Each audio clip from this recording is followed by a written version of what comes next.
The story actually didn't start as a war story. It started as I had a dream one night, and it was about how a picture made a difference in somebody's life.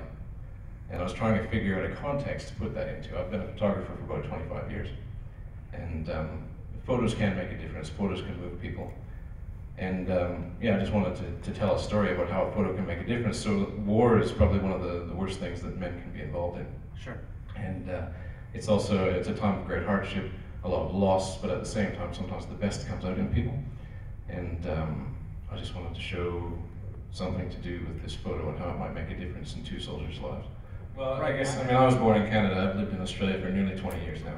And it was going to be a technical problem to do Canadians against Germans, so I decided to do Australians against the Japanese. Now, interestingly enough, when I first went to Australia, there was still some of the old diggers around. Diggers is what the Aussies call their soldiers. And there was a couple guys that I'd met, quite elderly men, who absolutely hated the Japanese. There was a lot of atrocities took place. It was a very, very difficult place, and the Japanese were very cruel, by all intents and purposes, for what they say. And there's still a bit of, I guess you could call it prejudice in Australia, not so much now as times progress and people get to know each other. And in the late 90s, I was actually working with my father-in-law. We were selling Australian building materials to the Japanese.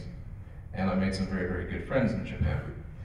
And I got thinking in my mind, and in particular this context, is why in the late 1990s and the early 2000s am I good friends with these people? The Japanese were very, very kind to me. You know, the people that I'd gotten to know, and very gracious people. And yet during the Second World War, there was two ideologies that fought against each other. Now, both of them had families. Both of them were tradesmen, a farmer and a builder. They loved their families. They had a lot of similarities. And so I wanted to explore what the difference was between the late 1990s and early 2000s compared to what happened in 1945. And it was just the doctrination of the ideologies of the different governments, really, I suppose, that made two men who could be friends in today's time, enemies. And I wanted to bring a context, and the photo was that context where those two men recognized their similarities. I've always had a bit of a fascination with military history and war films, and I was probably pretty close to going in the Canadian Forces myself. I was an air cadet as a youngster. I wanted to fly. I'm now in the airline industry, so I've realized that dream in a civilian sense, not in a military sense. But I suppose that seed's always been there. I used to build models of tanks and all that sort of stuff, and do a bit of research. So I guess maybe that inspired it a little bit. But I think ultimately it's that dire conflict and that almost hopeless situation that potentially a battle can put you in that gives a context for this element of the photo making a difference. Well, I had some good help, and I guess one of the most difficult things was to find a place in Australia that looked enough like New Guinea. This was set in northern New Guinea that would be authentic enough for, I guess, Australian critics in particular, because Australia looks very Australian. There's an area just south of Brisbane called Mount Tamborine that they've used for a couple of other war pieces, more historical documentaries. And I was aware of where a couple of those were. So this one location we shot on, sort of a bit jungly. I think the odd Australian would still say that's Australia, not New Guinea, but it's close. So. Sure. I mean, what does America know what New Guinea looks yeah, like? Well, so, okay, good. That's why I'm hoping I show the film overseas. People will just accept that portion of it. And the other thing that was very, very helpful was my production designer, costume designer, a guy by the name of Ian Spark. He's been in the Australian Forces for a long time. He got out of the forces. He's been a military collector all his life, and he's now into doing films. So he was actually involved in Spielberg Hank's The Pacific. Okay. So I had a very professional man who'd done a lot of work with military films. He's done an Australian documentary called Sisters of War, which is about nurses in the Australian nurses in the Second World War. I don't know if anybody ever saw Beneath Hill 60. It was a good war piece that was done in Australia just recently. If you haven't seen it, it's a good film. It's about Australian miners that went to Germany and actually dug in underneath the German forces. So they used civilian miners for that particular battle. Wow. So this guy's been involved in a lot of military stuff. So he was very, very helpful in making sure that everything was exactly how it should look. He had basically all the gear. The rifle that the Japanese soldier had is a real Japanese rifle. One of the difficulties was I had to make that look like somehow he knew he was out of ammunition. but the bullet was actually welded. So Oh, okay. we sort of had to give the impression without the action. Right, absolutely. Our production budget was 20,000 Aussie at the time. I've pulled in a few favors, and I guess all up by the time we're all finished with our media and everything, and festival entries and so on, I think we'll be pretty close to 30,000. Okay. All right. So what's your plan with it? I mean, it's a great short, you know, but you were here in the conference today. What are we doing with it? You spent 20,000-30,000 on a short. What's the plan? The plan with this one, I guess, is just a stepping stone. I wanted to Put yourself on the map. Put myself a little bit further down the track than I was previously. My previous films had been sort of guerrilla filmmaking. I did a lot of the stuff myself. I did the editing. I did all the bits and pieces. And on this one, I had a lot of professional people came on board to help me out. They didn't come for free, but they came for a lot cheaper than they would have otherwise. Absolutely. Well, let's just say I've always been interested in writing, and I wanted to write feature films. And I read a few books, and I wrote a few things, and I decided that if I was ever going to get anything my own made, I'd make it myself. I've always been fascinated with drama. I studied agricultural biology in university. I now work in the airline industry, and I've done photography for a lot of years, semi-professionally, weddings and things like that. And I was coming up to a certain birthday and decided if I didn't follow my passion, I was going to be an old man and regret it. So okay. I started making films guerrilla, and I thought it was time to up the ante. And with this one, we upped the ante. I've been doing films since, and budgets are where it's at, and features are what's coming. So well, we found it very good, very easy. Okay. One of the camera assistants bagged the red camera the whole time we were on set. Okay. But everything that came out of it, everything from the raw dailies that we looked at, all the way through to the end we thought was great. So, and we started out, our rough cut was probably between 15 and 16 minutes. Okay. So we took probably a third of the film away. There's Wow. some beautiful stuff we got rid of, but oh, I bet. It didn't serve the story. So Okay. Photographer helps a lot because I understand composition and all the bits and pieces that come with making an image speak. And so moving pictures is just, I guess, the next step along the way. I used to do little photo essays, so to speak, where I would tell a story with still photographs. So I guess moving to motion picture was just the next logical step, really. I like people, and I've traveled around the world, and I've met some fascinating people. And, you know, as I said, I guess it was about that, what makes them somebody that I can be friends with in this day and age. And yet, we're people who just hated each other so much. And as I say, that hatred still continues to some extent. One of my work colleagues, I was telling him about the story over dinner in Johannesburg.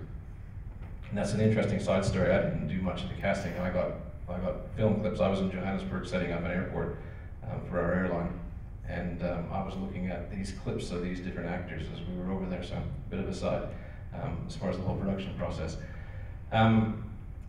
Yeah, so I guess, you know, I've met people who, in other times, were shooting at each other, and yet we're friends, and we could shake hands, we could share a joke, and whatever. So I guess for me, that's what I wanted to talk about, is that we are the same people, and we do have families, we do similar things, we coexist on this planet, and that you know, let's understand that and let's be friends. What I was trying to do in that, and hopefully it came out, is I wanted what happened in the battle to be like that. So the photo tells you the story, but the kid didn't actually see that story. He looked at the photo and we were right back at that spot. So that's what I was trying to achieve. And for me, people have asked, are you going to make this into a feature film? Because I think there's a bigger story there, and I think every project has a life, and Futility was destined to be a short film. The concept has a lot of room to expand on, but I think because that's the budget I had at the time. So from that point of view, yes, I think take something short and succinct. There's a lot of room for story to be built in this and character to be built, and short film is not the easiest place to develop character. There's not a lot of time to develop character, and I hopefully achieve the hero's journey in this one. So, you know, I think from that side of things, make something, and if it's a short, make it short. I think if you can swing something bigger and make the bigger thing, go for it. I guess I always use, and again I'll use aviation because I know aviation very well. Everything in aviation is a compromise. To carry more weight, you have to carry more fuel. In order to carry more fuel, you have to burn more fuel. So there's a compromise made. In order for there to be lift, there has to be drag, and so on and so forth. So everything compromises. I think filmmaking is the same. And again, coming from the business side of aviation as well, I think you as a writer need to always keep in mind that you want to make this thing. There's a story to be told. So it's easy to write something, and when I try and write, and this is probably a little bit different, I try and write something that I can afford to make. Okay, because the actual premise of the story can often be set in different settings. And so I think you need to always think art, but you also need to think business, and there needs to be a compromise somewhere, and I think it's about balancing that. So if you can afford to make the feature, go for it, but if not, still tell the story and get the essence out there. That shows conflict in a very large global sort of situation, but conflict happens each day in all of our lives. It could be a workmate, it could be a family member, and I think, you know, hopefully we can take from this, although maybe the context is different, is that we need to compromise, and we need to actually accept each other as being people and fellow humans. So yeah, that was a good comment, thank you. Very good. This is an interesting story about the music composition. I was looking for somebody to do an original score for me, and talked to a few different people, trying to find a musician that would be able to achieve that for me. And I found a guy in Sydney, like yours. His name wouldn't be Rick Mills, would it? No, it's Jonathan Bruno. Okay. So, and John had done the score on another filmmaker in Brisbane's film, and I'd seen it, and I thought, oh, that's all right. It was a substantially different genre, but I thought that score sounded quite good. So I looked him up on Facebook and sent him an email message, and he came back to me. But he'd gone to the Facebook page for futility. He'd seen some of the production stills, and he sent me a 30-second music clip saying, this is what I see in those images. Wow. And I've gone, of everybody I've listened to, this guy's he hasn't even met me. He's seen like half a dozen photos of what we were shooting and written just a basic sample for me. And I mean, I'm not a great anything to do with music. I like listening to music, but you know, I don't sing, I don't play any instruments or anything. So for me, I went to Sydney, I sat down with John, and I said to him, this is what I want to feel. And I told him the emotions that I wanted at the different places. So we spoke in emotions, and he translated my description of the emotions into the music. We wanted to keep it subtle. We didn't want it to be overpowering. We wanted to combine the Eastern influence and the Western influence as they came together. I guess just going to production side of it as well, my goal was to always have the Aussie soldier moving from screen right to left and the Japanese from left to right to give us a bit of dramatic tension there. We were trying to choreograph the music with that as well, so that we had the East and the West meeting each other through those points. And if you notice, when the soldier goes back over the hill, he goes in the Japanese direction.